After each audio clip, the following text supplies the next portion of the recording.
আপনাদের দৌলতাবাদ থানাতে কোন মুসলিম ছেলে পুলিশ হিসাবে চাকরি পায়, আর যদি আমার মতো দাড়ি নিয়ে যায়, ওসি সাহেব পোস্টিং দিবে, কি বলবে? সেলুনে যাও, ক্লিন শেভ করে এসো। যদি টাকা না থাকে 100 টাকা দিচ্ছি, বেতন পেলে আমাকে দিয়ে দিবে, কিন্তু দাড়ি নিয়ে পোস্টিং হবে না। অথচ সরদারজি গুলো শিখ সম্প্রদায়ের যে কজন মানুষ থাকে বেশিরভাগের কমান্ডো পদে পোস্টিং হয়, হয় না? বিএসএফ হোক, আর্মি হোক, যত কমান্ডো থাকে সবগুলো বেশিরভাগ শিখ সম্প্রদায়ের হয়। মুখে দাড়িও থাকে, মাথায় পাগড়িও থাকে। ও পৃথিবীর মানুষ, শিখেদের গুরু নানক 250 বছর আগের লোক, কিন্তু তোমার মুস্তাফা দুনিয়াতে এসেছিলেন 1500 বছর আগে।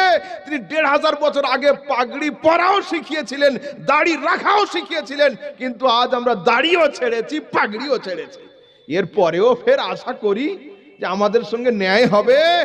अरे ना ना, जो तेरे दर से यार फिरते हैं, दर बदर यूं ही खार फिरते हैं।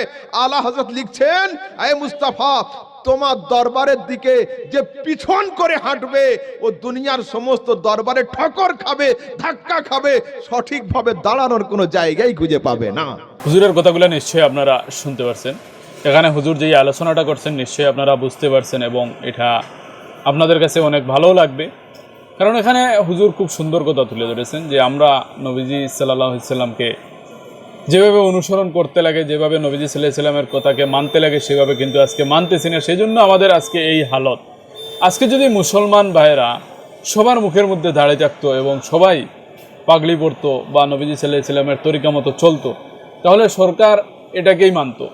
কিন্তু যেহেতু একজন রাখতেছে, তিনজন না, তিনজন অন্যদিকে চলতেছে, তো এটাকে কোনোভাবে গণ্য করা হবে না, বা এটা মুসলমানদের যে একটা নীতি বা নিয়ম, এটা কখনো মানা যাবে না। এটা ভাই সিম্পল কথা। তো হুজুর এখানে যেই কথাটা তুলে ধরছেন, এটা নিয়ে আপনাদের মতামত আপনারা কমেন্টের মধ্যে জানাবেন। হুজুর যেই কথাটা তুলে ধরছেন অত্যন্ত গুরুত্বপূর্ণ এবং শিক্ষণীয়, যে আপনি যেই জিনিসটাকে গুরুত্ব দেবেন এবং যেই জিনিসটাকে সম্মান করবেন, ওই জিনিসটাই আপনার কাছে থাকবে, এবং যেই জিনিসটাকে আপনি গুরুত্ব দিবেন না, সম্মান দিবেন না, এই জিনিসটা কিন্তু আপনার কাছে থাকবে না। কয়েকদিন পর দেখবেন যে এটা আপনার কাছ থেকে চলে গেছে। যে কোনো জিনিসই হোক না কেন, আপনি যদি এমনি কোনো একটা জিনিসই কিনেন, তাহলে ওই জিনিসটাকে যদি আপনি যত্ন করেন, তাহলে ওই জিনিসটা আপনার কাছে দীর্ঘদিন থাকবে। কিন্তু আপনি যদি ওই জিনিসটাকে অবহেলা করেন, যে কোনো জায়গায় রেখে দেন, আপনি যদি সম্মান না করেন, তাহলে ওই জিনিসটা কিন্তু বেশি দিন টিকবে না। ঠিক ওইভাবে আমাদের হালত আজকে এই অবস্থার মধ্যে আসছে। তো হুজুরের কথাগুলো যদি আপনাদের কাছে ভালো লাগে, লাইক করে শেয়ার করতে ভুলবেন না।